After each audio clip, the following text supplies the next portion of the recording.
E qual é o marco? Por exemplo, uma criança que nem a minha começou a falar com 1 e 2, 1 ano e 3, que eu acho que é que nem o caso do Bento. Mamãe e papai, para mim foi o básico, foi isso, não falar corretamente. Mas tem crianças que com 1 ano e 9, 1 ano e 10 ainda não falam.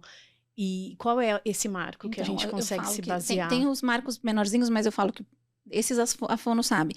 Os pais precisam saber os principais, né? Então, por exemplo, o marco de 1 ano. O que tem que acontecer com 1 aninho? A criança tem que falar as primeiras palavrinhas, né? Então, as primeiras palavrinhas aparecem por volta dos 12 meses. E aí é isso, por volta dos 12 meses. Pode ser um pouquinho antes, pode ser um pouquinho depois. Então, tem aquelas crianças que falam mamãe, papai, com 10, com 11 meses, com 12 meses. Tem aquela que fala também com 13, com 14, com 15. E tá tudo bem. O que não pode é ser muito depois. 1 ano e meio, 1 ano e 8 meses e não fala nada ainda, aí a gente já tem que ligar a anteninha, né? Porque alguma coisa tem. Então, esse é o marco dos 12 meses, 1 aninho. Com 2 a criança tem que falar frases. E aí não é frase perfeita e completa. São frases simples, de 2 palavrinhas. Eu gosto de um verbo e um substantivo.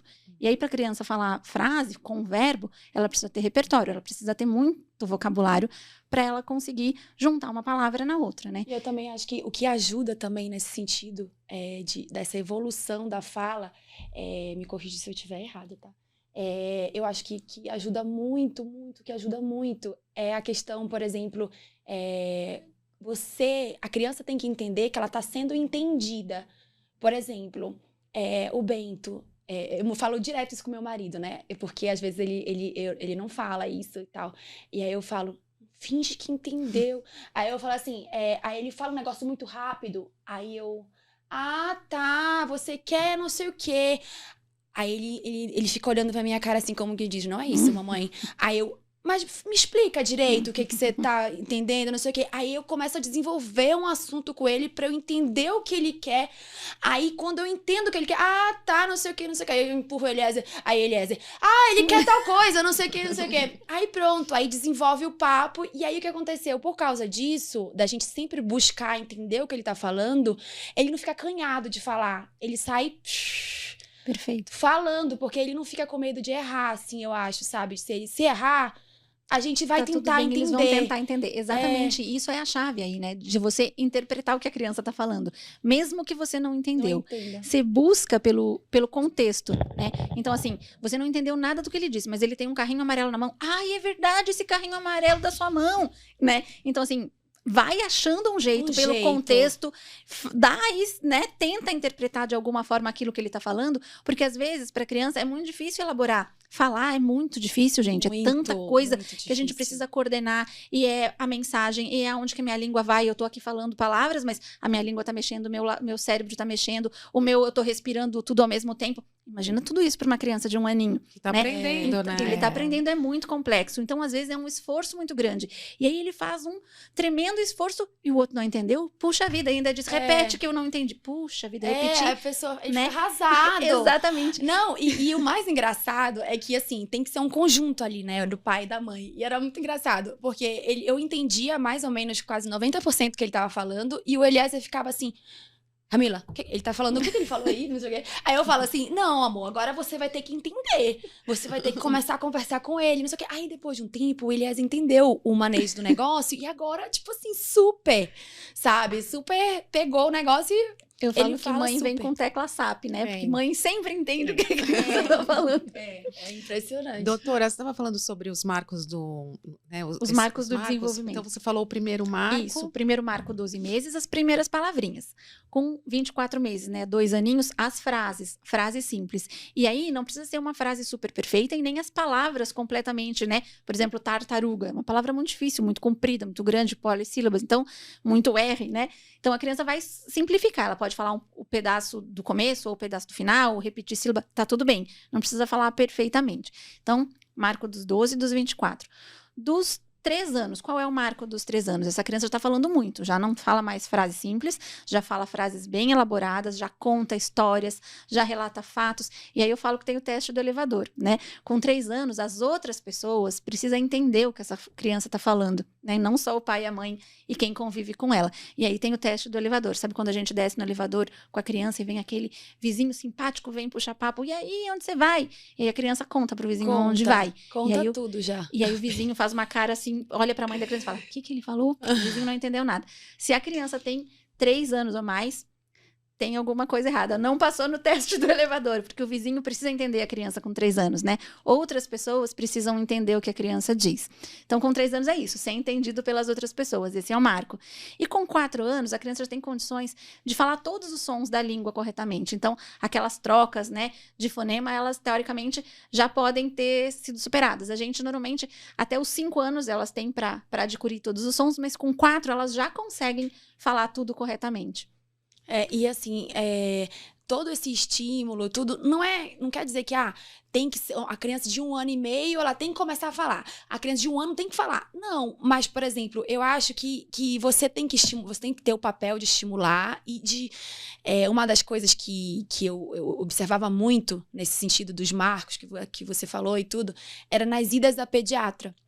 Porque a nossa pediatra, ela tinha uma cartilha, assim, ela ia ticando. Ele já faz isso? Aí, já! Aí a gente já faz isso! Aí já faz isso. Já faz isso. Tem A Iva até um já faz aplicativo, isso. né? Tem um aplicativo, não tem? Já faz isso. Aí a gente... Isso não. Aí Eliezer, não, isso não. Aí a gente, não, você tá mentindo pra ela, não sei o quê. Aí a gente ficava, né? Não, mas ele já fez uma vez isso, não sei o quê. Então, acho que isso também, para os pais se ligarem, que tem esses marcos, né? Pra gente acompanhar o desenvolvimento. Não que a criança tenha que ser obrigada a estar ali preparada e fazer naquele momento, né? Porque nem todo mundo tem seu tempo de desenvolvimento, isso é normal. Essas comparações que vó, tia... fazem, porque falando assim, por exemplo, dentro da minha família ou dentro da minha casa, porque o meu filho já fez tal coisa com tal idade, aí tipo, puta, é aquela mãe que o filho ainda não fez, fica tipo assim, um grilinho, cri, cri, puta, e agora, né, tipo, então assim, você tem que ter um pouco de sensibilidade, né? Porque não é porque o filho ainda não fala também que aquela mãe não tá cumprindo seu papel de mãe, não tá se doando, não tá ali, exatamente, né? Então, eu acho que tudo... Mas é legal, a gente que tá assim... Eu não, nem tanto quanto você, mas essa questão da internet... Eu mostro muito do dia a dia da Alice. A minha filha, ela é engraçada, assim. Ela não fala correto, ela não fala bem bonitinha. Eu falo que hoje ela fala na língua do G. Então, por exemplo, ela canta o hino nacional, eu fiquei besta, e ela nem canta, por exemplo, ela que vai ter uma apresentação na escola, ela ficou esperta com as crianças mais velhas, e ela canta, aí ela faz Plácida, ela canta as etapas certinha, você entende, acho que até quem é de fora. E esses dias eu postei, e uma mãe fez assim, Ju, minha filha tem 2 anos e 9, olha a diferença. E minha filha não tá falando isso. Eu falei pra ela, você tá estimulando?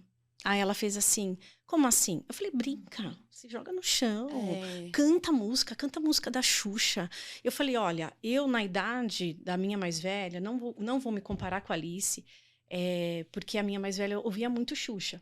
E a Xuxa tem umas partes no DVD que ela faz 1, 2. Então, a sua filha já tem que ficar... Eu falei, tenta. Ela, eu não gosto, né? Por causa da minha religião. Eu falei, olha, só para você testar, para ver se você precisa realmente levar ela para algum médico, alguma coisa assim. E aí ela falou que começou. E a menina começou a prestar atenção, mas não emitia nenhum som. E aí é preocupante. Aí ela, Ju, o que você acha? Eu fiz, eu não acho, né? Eu falei, leva no médico, leva numa fono. Se você tá percebendo, não se compara. Eu falava pra ela, comparar é tirar a nossa felicidade. Verdade. Porque a gente fica né? triste com algumas comparações. Por exemplo, eu não comparo a minha filha com a Alice da Morgana, né? Porque senão eu ia ficar arrasada, né? Alice cantando no da intervalo do jogo, perfeitamente. Jogo. Né? Eu não tenho memória para lembrar o que a Alice cantou ali, né? E aí foi aí que ela se tocou e ela levou no médico. E aí ela descobriu o autismo na menina. Ela falou, aí ela voltou para me agradecer, Ju, obrigada, porque você expõe muito, não deve ser fácil expor assim, mas foi vendo essas questões da Alice, porque eu agora adoro seguir a Alice, que eu percebi que eu estava falhando.